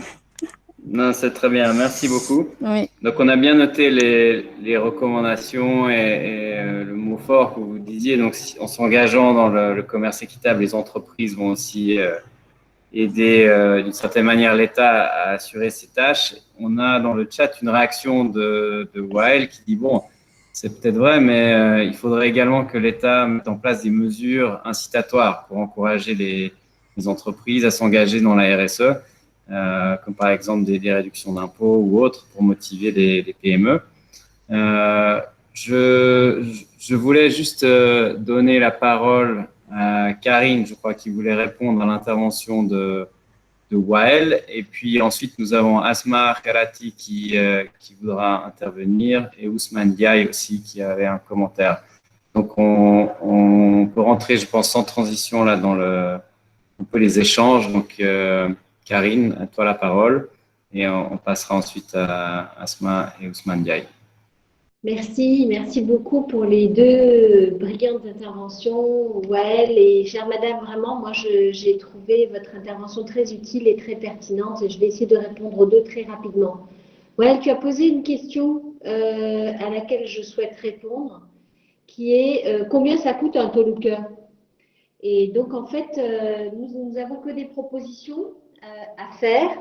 Et je crois qu'aujourd'hui, on peut dire que si on veut investir juste dans une autosuffisance pour un village qui a déjà de l'eau, par exemple, et une clôture, on en avait déjà parlé, on est sur une enveloppe de 2,5-3 millions CFA, ce qui est quand même juste rien pour une PME. Et quand je dis juste rien, je ne minimise pas du tout, hein, mais je dis qu'on peut accompagner. Quand on recherche, en fait, selon après la profondeur d'où il faut aller chercher l'eau, on peut être sur des budgets de 7. Et quand on veut intégrer la formation dont parlait Kevin tout à l'heure, on peut être sur des budgets de 15, sachant que tout cela devrait être phasé ensemble, peut-être encadré d'ailleurs par Philippe Barry, qui va nous donner son avis tout à l'heure. Et c'est sans fin, parce que ça peut être phasé par l'entreprise elle-même. Mais l'idée, c'est que vraiment, il y a une implication de l'entreprise dans le village au-delà de l'argent versé. Je crois que si on veut vraiment comprendre la leçon du Covid, il faut intégrer cette dimension. Mais c'est un point dont je n'ai pas parlé, mais effectivement, je pense qu'on peut avoir un investissement actif, c'est-à-dire, et justement, c'est ce que je disais, quand je disais c'est un investissement one-shot, dans le sens où financièrement, c'est un investissement, peu importe combien il représente, mais qui, à mon avis, au bout d'une année, est rattrapé de toute manière. C'est one-shot d'ailleurs. Après, ça va être pour que ce village qui a son autosuffisance alimentaire devienne peut-être un village écologique à part entière. Exactement. Et qui va être en relation avec l'entreprise concernée. Si on reprend métal, Riyad, et pour autant, du coup, je crée de l'autosuffisance alimentaire pour tous ces employés parce qu'ils sont conséquents. Après, quand je rejoins notre charmante dame, la d'Oxfam, le commerce équitable, c'est vraiment la pierre angulaire de tout ce que j'ai fait jusqu'à présent, puisqu'en fait, il s'agit de créer une économie circulaire et solidaire tout en donnant de la santé aussi bien à la terre qu'aux individus, qu'aux plantes, qu'aux animaux, etc. Donc c'est vraiment de ça dont on parle. Et on peut parler de la grande distribution, comme on peut parler aussi des circuits courts directs qui viendraient directement des paysans, qui sont très primés et qui peuvent nous permettre, moi qui suis issue aussi du milieu de la restauration, nous avons déjà des recettes qui portent d'autres noms que taux-looker. Nous avons déjà des recettes que nous proposons dans les restaurants et qui en plus incluent la cuisine alternative à basse température et qui vont donc rejoindre les programmes de malnutrition dont parlait M. Diop tout à l'heure. Donc cela, ce sont encore beaucoup d'autres débats, mais en tout cas, la fourchette des coûts, c'est cela. C'est une fourchette qui ne peut que être évolutive en fonction de l'intégration des entreprises dans le programme taux-looker ou dans le programme Éco-Village ou dans le programme Reforestation. En tout cas, avec l'agence, nous pouvons tous grandir ensemble. Vous avez vu, les villageois nous ont rejoints, les étudiants nous ont rejoints, les volontaires nous ont rejoints. Et je crois qu'on a une hymne nationale juste absolument extraordinaire. Quand on dit qu'on est ensemble, les Miofars au Sénégal, on nous parle de la teranga, mais aussi de ce métissage aussi. Et donc, c'est le moment ou jamais de faire du Sénégal un modèle. Et tous ensemble, on peut y arriver. Je rejoins vraiment M. Diop. Ce n'est plus une question de gouvernance aujourd'hui. Et c'est la leçon du Covid. Voilà. Merci beaucoup. Merci Karine. Je profite juste de rebondir. On a une question dans le chat, vu qu'on discute un petit peu là de l'environnement de la restauration. Pierre Chapuzette qui demande si un restaurant ou une entreprise peut avoir son propre taux-looker en complément des taux-lookers qu'elle appuie. Et si c'est le cas, donc j'imagine un taux-looker qui est adjoint à l'entreprise elle-même. Si c'est le cas, quelle surface serait nécessaire? Alors, je vais me permettre de répondre parce que je crois que… Ah ben voilà, Ali. Je me suis dit, parce que j'ai failli dire, parce que je crois que Ali nous a quittés, pour ne pas dire une grosse bêtise. Mais… Allô? Ali, je te laisse répondre. D'accord. Non, je voudrais seulement peut-être amener deux précisions qui sont importantes. en relation à certaines questions, surtout sur l'expérience du Brésil qui est totalement faisable ici, on le sait. Et la préoccupation des chefs au début est exactement cette préoccupation qui vient de surgir. C'est-à-dire, premièrement, la fidélité. Parce que quand une entreprise fait une action au niveau de ses agriculteurs, en réalité, elle est en train aussi de créer une relation avec ces communautés-là. Vous voyez? Et qu'est-ce qu'on a? Leur préoccupation au début, c'est, ben, écoutez, j'aide ces producteurs-là et après, ils vendent leurs produits, je ne sais pas. Ça, c'était une préoccupation qui est réelle. L'autre préoccupation, c'est en relation à la diversité et à la disponibilité des produits chaque fois que le restaurant en a besoin. Ce sont deux problèmes qui se sont posés, mais qu'on a résolus d'une forme subtile et intelligente. Premièrement, exactement, il y a la sensibilisation des agriculteurs, des restaurateurs et des consommateurs. Ce sont ces trois-là où on a beaucoup travaillé. Dans un premier temps, en relation aux restaurateurs et aux agriculteurs, on a créé une relation qui n'était pas seulement je vous donne l'argent, vous produisez. Non. Aujourd'hui, nos chefs, ils connaissent les agriculteurs un à un. Des fois, ils vont sur les lieux. Ils regardent la production avec eux. Ça devient une famille quoi, qui se crée. Et là, l'agriculteur, il prend la conscience et la confiance de même introduire des variétés nouvelles parce qu'il a en face de lui un partenaire et il commence à être sensible de comment ça fonctionne le restaurant. Et voilà, on a réussi sur 2 ans à résoudre ces problèmes-là. Un autre exemple qui était très rapidement, hein, qui était classique, il y avait des herbes là qui poussaient au niveau des plantations que les agriculteurs considéraient comme des herbes qu'ils coupaient parce que c'était des herbes inutiles.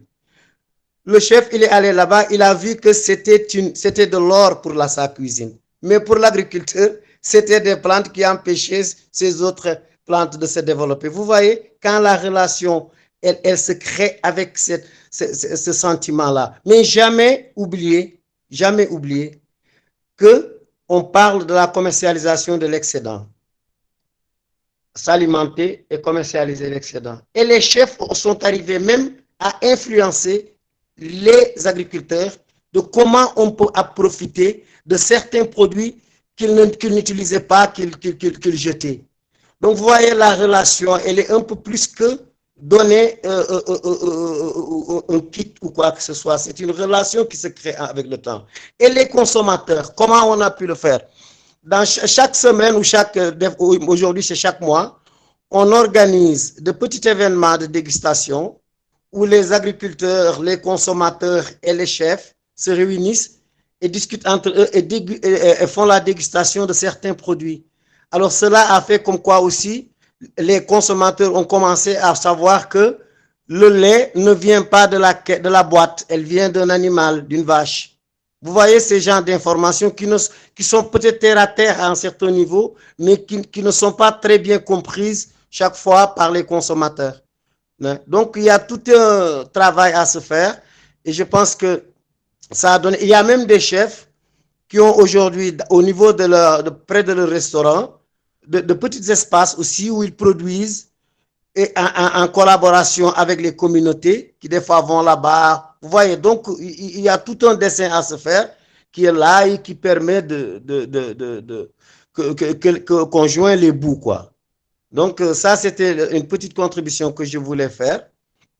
Et ne pas oublier que ce ne sont pas des maraîchères, on parle des forêts comestibles. C'est important aussi que je dise ça parce que au début, au Brésil, les gens pensaient que la production, c'était seulement les maraîchères, les salades, etc. Mais quand ils ont vu, les fruits en font partie, les fruits locaux. Il y a des chefs actuellement qui disent aux agriculteurs, écoutez, dites-moi ce que vous avez et je fais mon plat sur ça. Regardez comment la relation de confiance s'installe. Voilà, donc c'était tout juste des points que je voulais amener et dire que ces actions-là peuvent être faites pour tout le monde. Mais il y a aussi un point que le Tolu Kër, et c'est la base aussi, c'est la formation de personnes qui vont eux aussi pouvoir multiplier ces actions-là. Donc, c'est un gagnant-gagnant pour tout le monde. Voilà. Merci, Monsieur Diaye. Je voulais passer la parole à Asma Kherati qui a demandé la parole il y a un petit moment sur le chat. Je ne sais pas si elle est encore avec nous. Bonjour, vous m'entendez? Très bien, oui. Oui, et bonsoir, je suis Esma Kherati et je suis cofondatrice de l'entreprise sociale Enjoy Agriculture. Et je voulais juste intervenir car voilà, on travaille depuis des années à côté des agriculteurs un peu partout au Sénégal, en particulier avec les femmes transformatrices, les agriculteurs. On a eu la chance et la possibilité de rencontrer Karine, de connaître les projets Tout le cœur et d'être un peu voilà, des volontaires qui participent depuis le début à cette dynamique avec beaucoup de plaisir. Mais mon intervention voulait être surtout sur un petit aspect dont on ne parle pas trop souvent. Et c'est le fait qu'en réalité, au Sénégal, actuellement, il existe plusieurs entreprises, je vais dire petites entreprises, mais aussi surtout des startups qui font un travail extraordinaire pour tout ce qui concerne la visibilité des produits locaux, que ce soit produits locaux, généralement céréales, farines locales et autres, et des produits aussi bio. Il y a des grands réseaux qui travaillent sur ça depuis des années et je constate qu'en effet, ça manque des initiatives qui peuvent mettre en contact ces réseaux avec des restaurants, avec d'autres entreprises qui ne connaissent pas vraiment tout ce qui est milieu rural.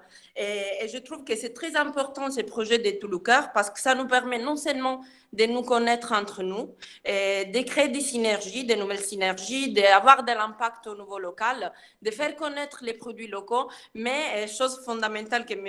Ndiaye a souligné, c'est qu'on doit aussi aller sur place. On doit aller vers ceux qui sont les agriculteurs, les acteurs de ces changements. Et se rapprocher de comprendre qu'est-ce qu'il se passe. Parce qu'il ne s'agit pas seulement de manger, de consommer, de se dire, voilà, respectueuse de l'environnement, de ce qui nous entoure, mais c'est vraiment aller en profondeur, comprendre, être part active de ce qu'on veut faire ensemble. Donc, mon intervention, c'était que je tiens vraiment beaucoup au fait qu'on soit là, présent, et qu'on ne reste pas seulement voilà, à parler. Et Tout le cœur, je trouve que c'est vraiment une très bonne initiative pour commencer cette démarche et donner aussi de la visibilité à ces réalités d'une manière responsable et respectueuse. Merci beaucoup. Merci Yasma pour ces précisions. Je pense que Karine, tu voulais aussi répondre également aux points soulevés par Pierre sur les restaurants et avoir son propre Tout le cœur. Oui, parce que la question est importante et je crois que tout le monde va la poser. Ça intègre, à mon avis, la RSE aussi. J'aimerais bien ensuite entendre à nouveau peut-être M. Barry sur tout ce qui est évoqué jusque-là et en profiter pour remercier Eric et voir aussi avec Eric comment est-ce qu'on pourrait développer tout ça. Alors, c'était quoi la question déjà? De savoir, est-ce que si on a un restaurant, on peut développer son propre Tout le cœur? Je n'avais pas compris que c'était ça la question. J'avais compris que est-ce qu'un privé pouvait faire un Tout le cœur?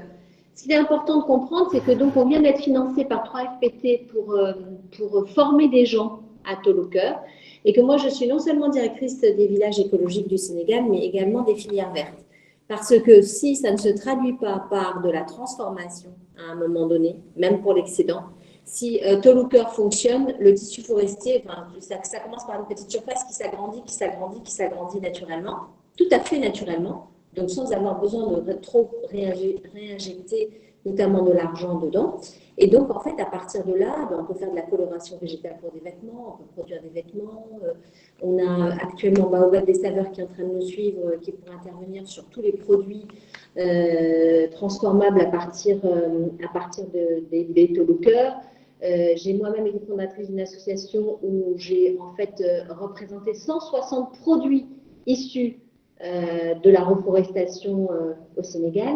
Donc tout ça pour dire que si on est un privé et qu'on souhaite faire un taux de cœur, ben, nous allons bientôt avoir des gens qui vont se professionnaliser, c'est-à-dire qu'on crée une filière à part entière, Inch'Allah, que Dieu l'entende, de manière à ce qu'ils puissent aussi investir le secteur privé et permettre l'autonomie des populations sur le plan privé. Au niveau de l'agence, si vous êtes un privé, que vous avez un terrain, à condition qu'une partie soit au profit des populations locales, pourquoi pas une convention tripartite avec des associations à but non lucratif qui s'occupent de driver le projet, et la partie qui relèvera de la Sergel sera à destination de la formation et de la valorisation de ces produits pour les populations locales, et l'autre redistribué à titre privé. Les coûts ne seront évidemment pas les mêmes. Voilà. Merci. Merci Karine pour ces précisions. Donc, je vais juste évoquer la question de Ousmane Ndiaye, et après, ce sera intéressant peut-être, Monsieur Barry, qu'on ait un peu votre réaction, parce que vous avez été sollicité de nombreuses fois. Je vois que vous suivez attentivement. Juste la question de Ousmane Ndiaye, c'était par rapport à l'exemple, je pense que Aline Ndiaye avait donné plus tôt, en disant que les consommateurs au Brésil, une fois qu'ils étaient conscients de la traçabilité ou de la meilleure qualité du produit, étaient disposés à payer plus pour des produits issus de la RSE. Et donc la question, c'est est-ce que vous pensez qu'au Sénégal, les consommateurs sont prêts à payer plus finalement pour des produits des produits responsables, on dira, ou de meilleure qualité écologique. Donc ça, c'était la question qui était posée. Je pense que différents intervenants peuvent y répondre, et on peut aussi vous donner la parole, Monsieur Barry, par rapport à différentes interventions qui vous ont sollicité. Merci, merci Laurent. Donc je vais, en fait, j'ai pas répondu à votre question de départ. C'est quoi la RSE? Parce qu'en fait, l'ensemble des interventions nous permettent de comprendre ce que c'est et la difficulté qu'il y a à justement structurer cette RSE-là. Je vais prendre le cas de Alioune Ndiaye, qui était intéressant, avec son exemple du Brésil, qui montre que la RSE est avant tout de l'innovation. C'est-à-dire que ce qu'on attend des entreprises, c'est qu'elles agissent aujourd'hui, qu'elles trouvent des solutions aux problématiques que j'ai énoncées au début, par rapport à la transition écologique, énergétique, aux ODD, etc. Et il a donné un exemple ici où on combine l'économie locale, qui est une solution sur laquelle aujourd'hui on est dos au mur avec le Covid. On doit trouver des solutions d'économie locale et de pouvoir les coupler. Il a donné l'exemple avec la digitalisation. Aujourd'hui, dans la filière restauration, ils font de l'économie locale. Comment booster cette économie locale avec ce type de projet-là, en utilisant la digitalisation, les nouvelles technologies? Voilà des pistes pour lesquelles on attend les entreprises. C'est également, je prendrai ensuite Eric et Wael. Alors, je ne vais pas passer, je vais prendre le cas après. Je vais prendre le cas d'abord de Riyad et de Gérard Sambou, qui est pour moi la RSE qui… Alors, je fais attention aux mots, mais c'est avant tout des mécènes. Et il faut essayer de distinguer les gens qui sont passionnés, les gens de l'entreprise qui sont passionnés, que ce soit des dirigeants ou des cadres d'entreprise, de la responsabilité sociétale de l'entreprise. Dans le cas de Riyad, on sent cette passion, c'est inné chez lui. Est-ce qu'il aura la capacité d'amener son entreprise à rentrer dans la RSE stratégique que nous voulons? Je vais tout à l'heure vous expliquer quelle est cette RSE stratégique. Je a donné le cas également de CSE, bon, à travers son PDG, Feu Aliou Sow, qui était également pour moi un mécène. Ce qui m'intéresse dans la RSE, c'est l'approche de Wael et de Eric. Cette approche qui met en avant la responsabilité de l'entreprise. Eric a parlé, insiste, des risques. En fait, une entreprise comme Air Sénégal, trouver le lien entre Air Sénégal et Tolucœur ne sera pas aussi évident. Il faut analyser, il faut travailler en brainstorming, d'abord en interne de Air Sénégal, les dirigeants de Air Sénégal, qui comprennent qu'est-ce que la RSE peut leur apporter. Je pense que la RSE est un excellent outil de stratégie commerciale. Parce qu'en fait, la finalité, que ce soit pour Air Sénégal ou pour la fourchette, ce que vous pouvez rechercher à travers la RSE, c'est de vous donner une image et une réputation d'entreprise exemplaire dans des solutions que j'ai citées tout à l'heure. Économie locale, économie circulaire des déchets, bas carbone, digitalisation, etc. Et c'est ce que l'on attend de vos entreprises, que les entreprises sénégalaises aient une identité développement durable. OK pour la communication produit, d'accord, mais aujourd'hui, de par le monde, on communique de plus en plus à travers la responsabilité sociale. Et c'est pour ça que je pense que c'est important de s'intéresser à ce concept-là. Mais s'y intéresser nécessite bien entendu des principes, car c'est un acte de gestion, c'est un acte de gouvernance. Vous ne pouvez pas dire que vous faites de la RSE ou que vous êtes RSE si vous n'êtes pas d'abord dans la transparence et la redevabilité. C'est la première chose qu'on demande à une entreprise. Et dans l'exemple, c'est de dire au moins chaque année comment elle a résolu ses externalités négatives. Comment j'ai contribué à l'économie locale et en contribuant à l'économie locale, j'ai apporté des réponses à tel indicateur qui est lié aux objectifs de développement durable. Mais pour cela, c'est un exercice que vous devez faire en interne, qu'on appelle la matérialité, c'est-à-dire sur votre chaîne de valeur, comprendre où est-ce que vous impactez et quelles sont les solutions que vous pouvez apporter. Quels sont en définitive les enjeux de vos entreprises, sociaux, économiques, environnementaux, sociétaux, et surtout, quelles sont vos parties prenantes? On a beaucoup insisté, Asma, je crois, en a parlé, Alioune Ndiaye également, la question du dialogue avec les parties prenantes. Il faut que les entreprises, vos entreprises, s'ouvrent également à tous les acteurs de votre chaîne de valeur et qu'on prenne l'habitude de discuter avec ces parties prenantes de dialogue, d'objectifs de développement durable. OK pour discuter de vos objectifs commerciaux de part et d'autre, mais également quid de la question du développement durable. Et donc, vous voyez que ce n'est pas aussi évident d'intéresser les entreprises à cette RSE stratégique qui, en tout cas, à mon avis et à mon sens, qui, bien menée, peut être un excellent avantage concurrentiel pour les entreprises, qu'elles soient grandes ou très petites entreprises.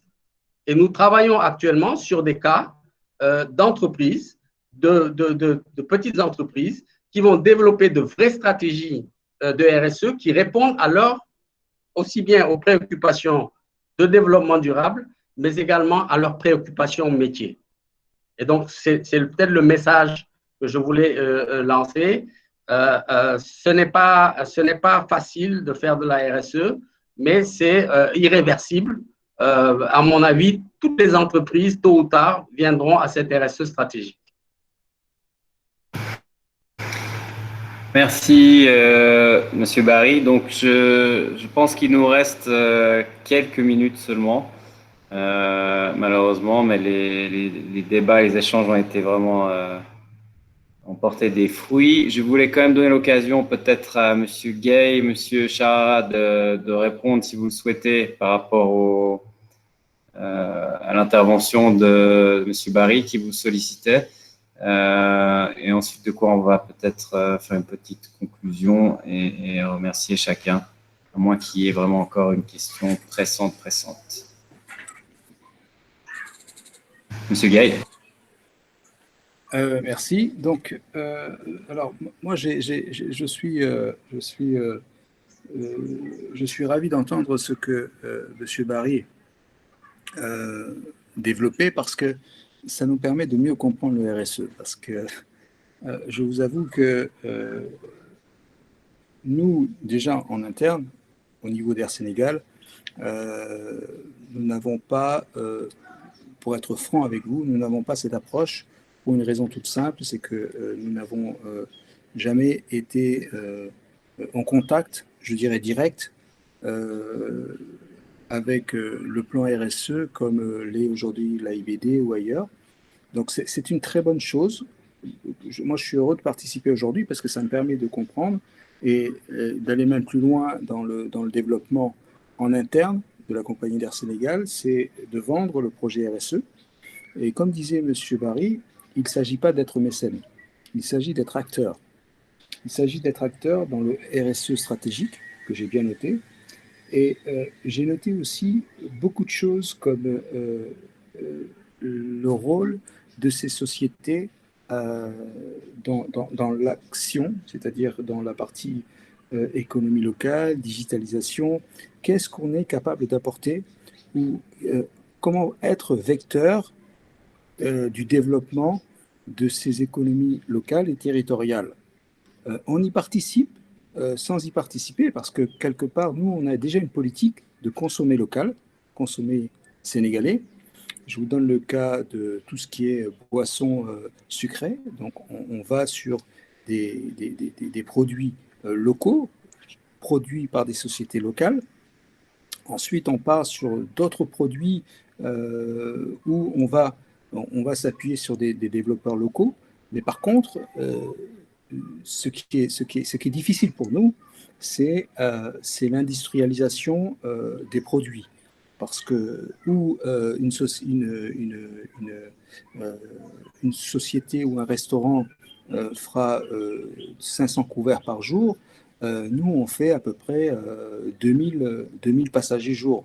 Donc, c'est une autre dimension.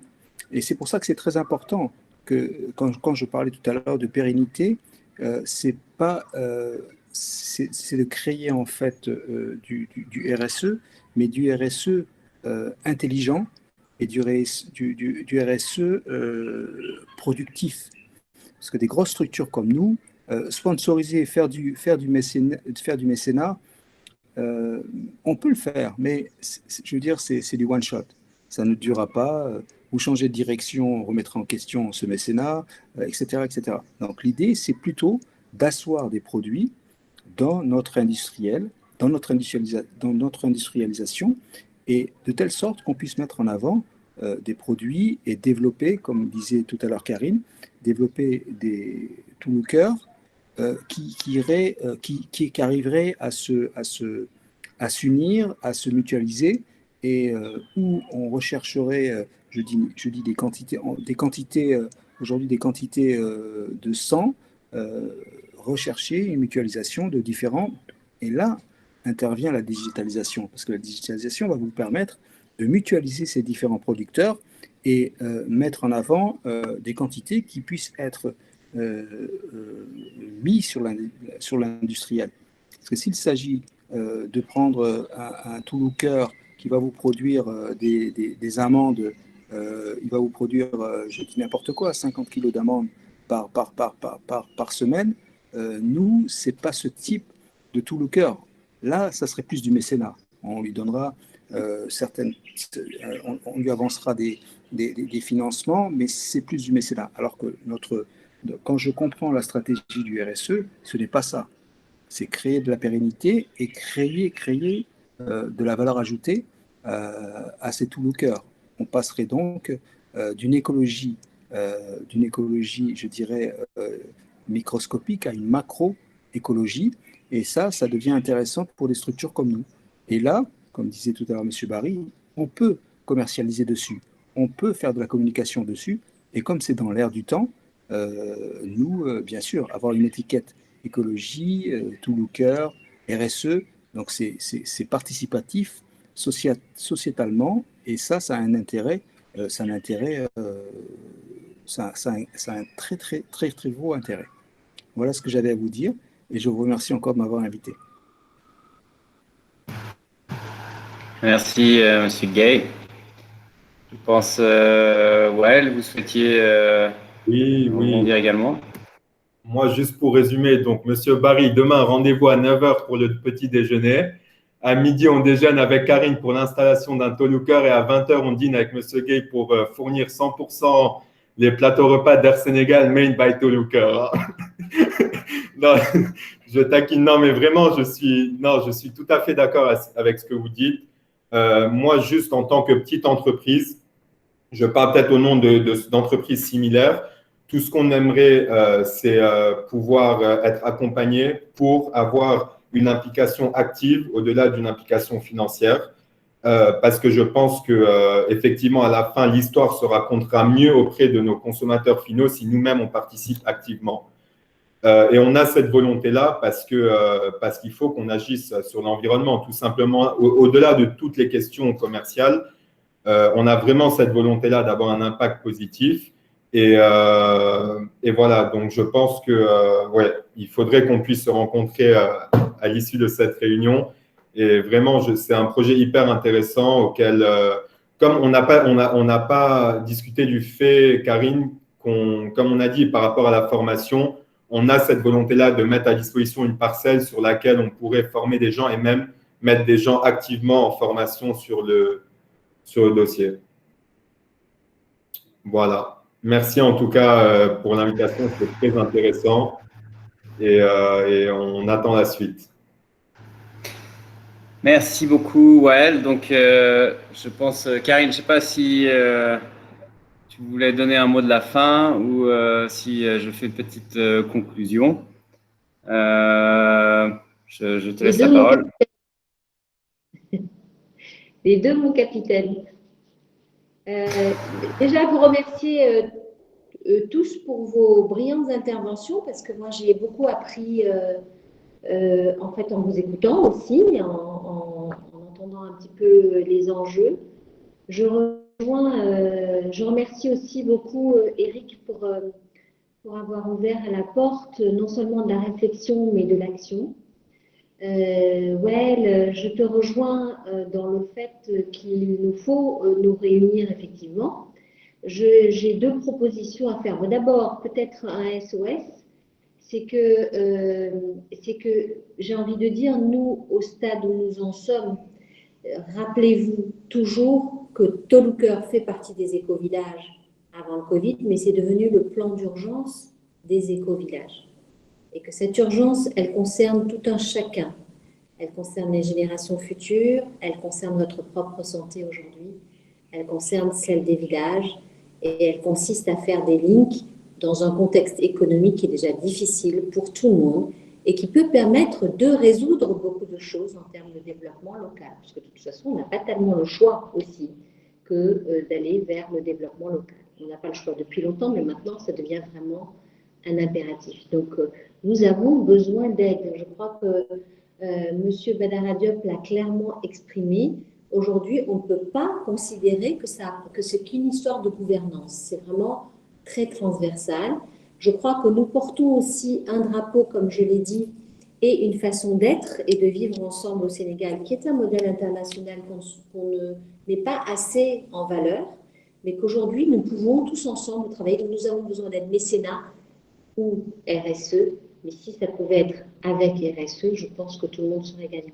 Ça, c'est la première chose que je voulais dire.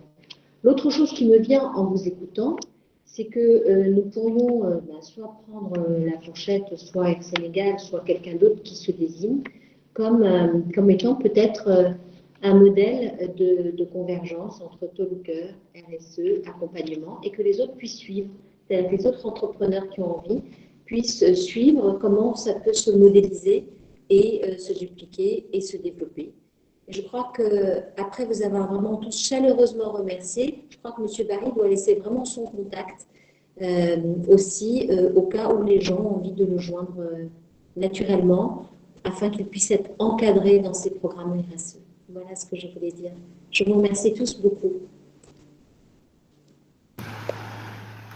Merci Karine. Donc, effectivement, je ne vais pas répéter ce qui a été dit. Je pense que les échanges ont été très vivants et très riches de contenu. Donc, merci bien à chacun de nous avoir rejoints, d'avoir participé à cet échange.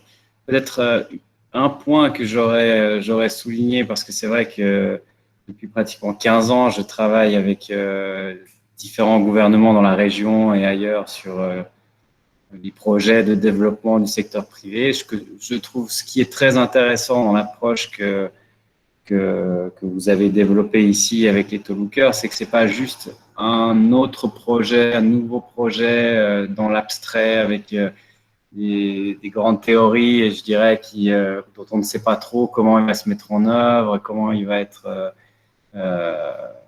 avancer dans la pratique. Je trouve ce qui est très intéressant, c'est qu'on propose ici quelque chose de très concret, qui est centré sur l'humain avant tout. On sait quelles communautés sont engagées, on commence petit, peut-être à la façon dont la nature se développe, on plante un peu, on essaime, les choses grandissent un peu de manière organique, en essayant de construire sur le lien humain. La confiance, c'est un point qui est souvent ressorti.